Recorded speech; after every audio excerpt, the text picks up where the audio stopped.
சிறகடிக்க ஆசை சரியில்லை. அடுத்த வர எபிசோடில் நம்ம விஜயாவுக்கு சிந்தாமணி ஃபோன் பண்ணி, என்ன மாஸ்டர் இப்படியெல்லாம் பண்ணிகிட்ருக்கா மீனா, இதை என்ன இதுன்னு நீங்களாம் கேட்க மாட்டிங்களா அப்படின்னு சொல்லிட்டு கேட்கவும், நம்ம சொன்னால் இவ எங்கே கேட்குறா, இவ இந்த எலெக்ஷனில் தோத்தா மட்டும்தான் இவளுக்கெல்லாம் புத்தியே வரும் அப்படின்னு சொல்லிட்டு நம்ம விஜயா சொல்லிக்கிட்டு இருக்காங்க. நான் உங்களுக்கு ஒரு ஐடியா கொடுக்கட்டுமா?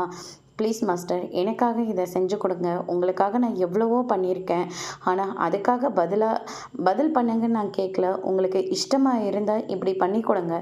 என்ன பண்ணணும்னு சொல்லுங்கள், நான் பண்ணுறேன்.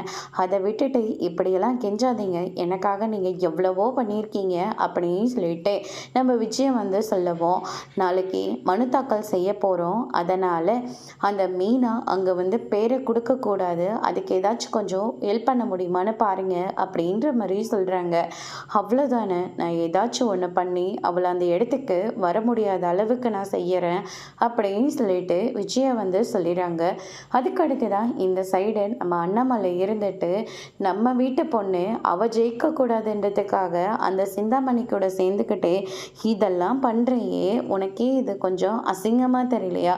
நீ பண்ண எவ்வளவோ விஷயங்களில் நான் பொறுத்திருக்கேன்.